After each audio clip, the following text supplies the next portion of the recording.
The Lancaster family's annual executive summit was a spectacle of wealth and legacy, held on the top floor of their San Diego headquarters, a glass-walled space overlooking the marina. It had been 6 years since I last stepped foot in this building. I was 24 then, fresh out of grad school with dual degrees in finance and systems engineering.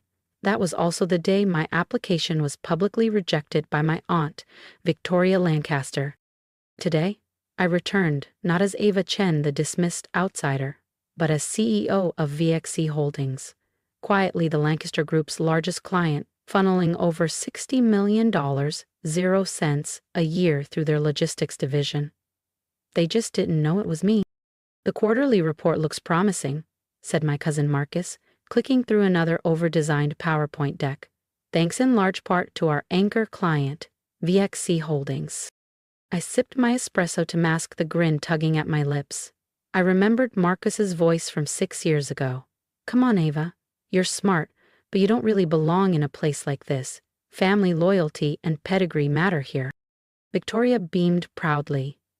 "Excellent analysis, Marcus. This is why we keep leadership in the bloodline." In the bloodline. I glanced down at the real numbers on my tablet. Data quietly pulled from internal files through a friendly whistleblower. Marcus had been falsifying performance metrics for nearly a year. Losses hidden, shortfalls patched. The only thing keeping Lancaster Group alive was my company's contracts. "Michelle?" A soft voice drew my attention. Victoria's assistant, Mila, gestured toward the boardroom doors. "They're ready for your presentation." I rose, adjusting the lapel of my deep navy suit. Tailored, precise. A stark contrast to the off-rack dress I wore when I begged for a seat here years ago. Back then, Victoria had said I didn't look like Lancaster material. As I reached the podium, Marcus's voice echoed across the room. "Ava, what are you doing here? This is a closed board meeting." I looked across the long mahogany table, pausing on each puzzled face. "I'm here on behalf of VXC Holdings. We need to renegotiate several contract terms before renewal." The room stilled. Victoria narrowed her eyes. "That's not how this works. VXC always sends a representative from the external group." I smiled. "They do? And you're looking at her." Silence. Marcus looked like he'd forgotten how to blink. My cousin Elise dropped her stylus. The weight of realization crept across their faces. "That's not possible," Victoria choked. You run a small startup. We did a full background check." I tapped my screen, projecting my own slide deck. "This startup was a front. VFC Holdings, formerly Vega X Consulting, is mine. I've owned and run it for the past 6 years." Gasps broke the silence. And just like that, the girl they dismissed had become the woman their empire now depended on. The first slide lit up with clean-cutting clarity. VXC Holdings audited financials. Annual revenue, triple that of Lancaster Group. Offices in 12 countries. A global footprint that dwarfed their regional presence.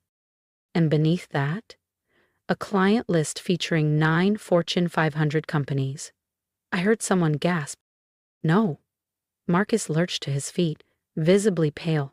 "That's not possible. You can't be—" "Can't be what?" I asked, voice steady. "The same woman you mocked at the internship mixer? The niece who wasn't Lancaster enough? Or the owner of the company currently keeping your books from bleeding red?" Murmurs broke out across the boardroom. "We wouldn't known," Marcus insisted. "Would you?" I arched an eyebrow. "The same way you knew about the $8,200,000, 0 cents, hidden through inventory manipulation and deferred revenue schemes?" His jaw slackened. Around him, board members turned to each other, whispering furiously. "I've spent the last 6 years turning VXC Holdings into what it is today," I said coolly. "While you all clinked glasses over keeping me out of your club, I was quietly becoming your lifeline."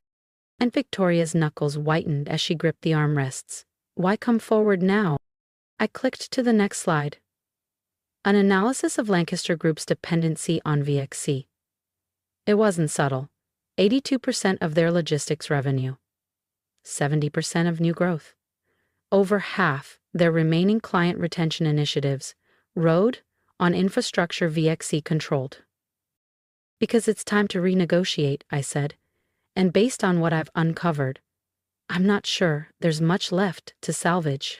You can't just walk away, Marcus stammered. Those contracts are up for renewal in 5 business days, I cut in. And as CEO of VXC, I have serious concerns about Lancaster Group's stability. Your stability, cousin.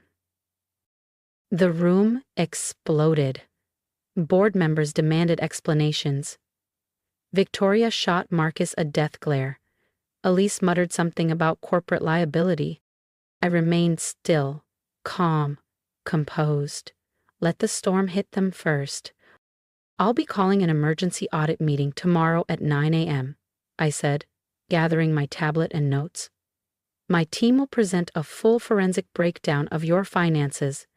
I suggest you show up prepared. This is revenge, Marcus accused, voice trembling.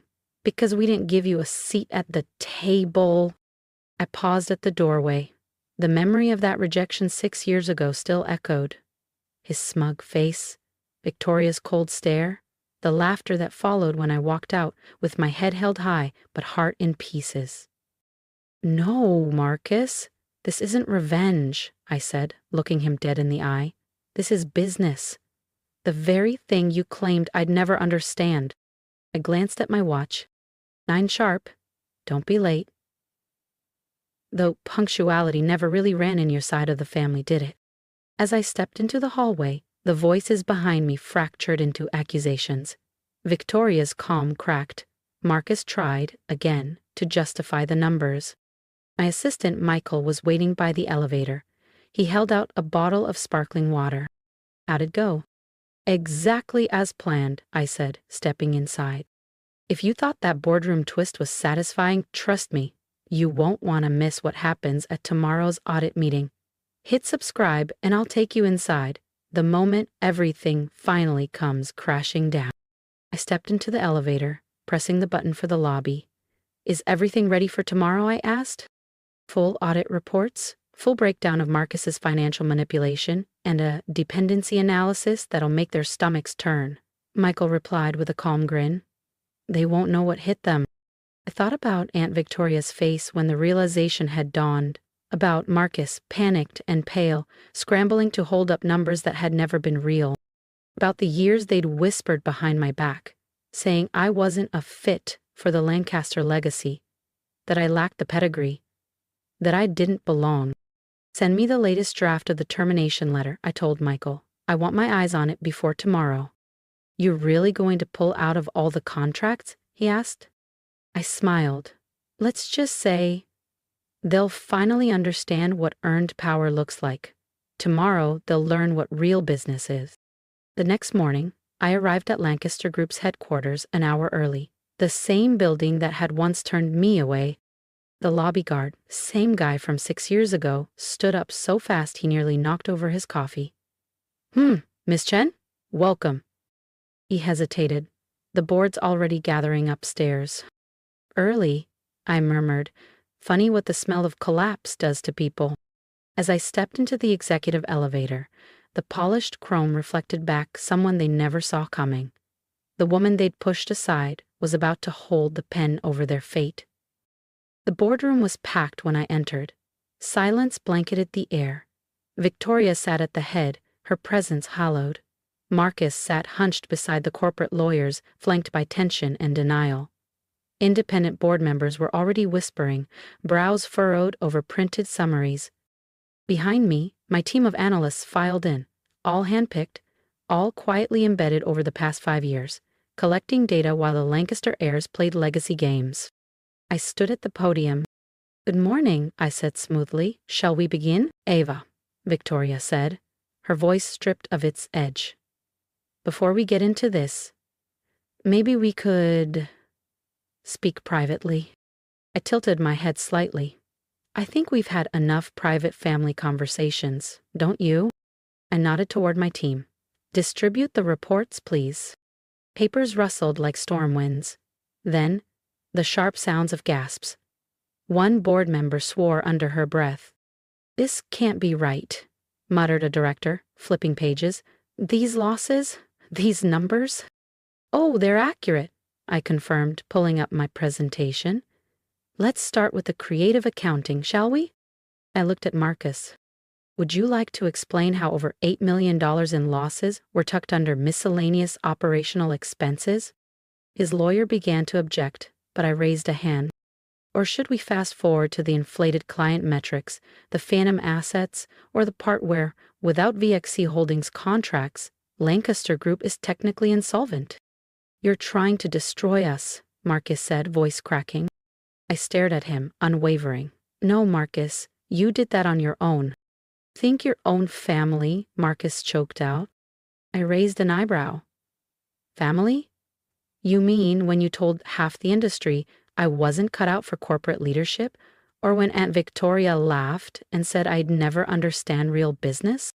"That was 6 years ago," Victoria said, a little too quickly. "Yes, it was, and while you were busy guarding the family crest and polishing old legacies, I was building something from scratch. Today, VXC Holdings is triple the size of Lancaster Group." I clicked to the next slide. Numbers didn't lie. A bar graph showed just how deep their dependency ran. 47% of your revenue is directly tied to VXC, I said evenly. "Revenue that will vanish next Monday if I terminate our contract." The room erupted. Voices layered over each other. Chairs scraped. Lawyers huddled in panic. One board member actually swore aloud. And then Marcus broke. "I didn't mean for it to go this far," he muttered, slumping in his chair. "You can't just pull out, Ava." Victoria stood, face flushed with fury. "We'll take legal action."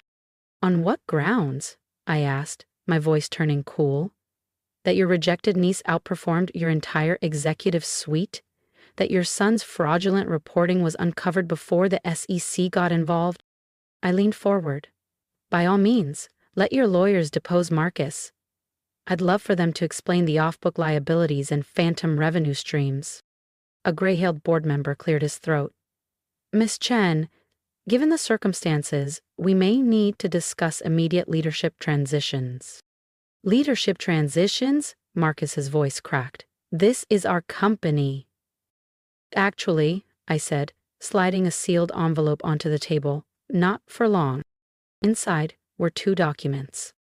"Option 1, I said, "Lancaster Group agrees to a full restructuring. Marcus resigns, the board appoints independent leadership. We continue a scaled-down partnership with oversight." "And option 2, Victoria asked softly. "I walk. Every contract gone. And my legal team forwards our audit findings to federal regulators." I checked the time on my watch. "You have 1 hour. This isn't business," Marcus spat. "It's revenge." "No, cousin," I said quietly. "It's exactly what you said business was.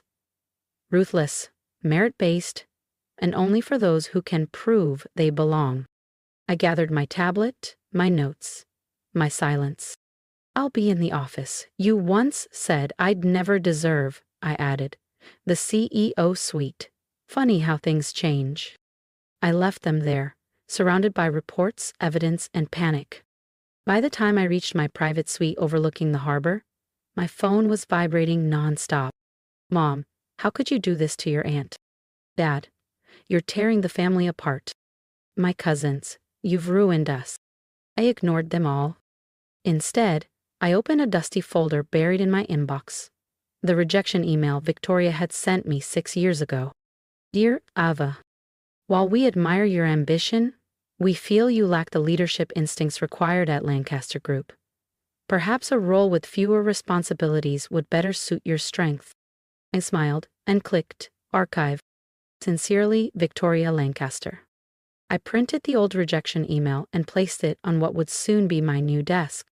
The board, now staring at undeniable evidence of Marcus's fraudulent reporting and the company's heavy reliance on VXC Holdings, had only one rational path forward: accept my terms, or lose everything. By sunset, it was done. Marcus resigned, his exit as quiet as it was overdue.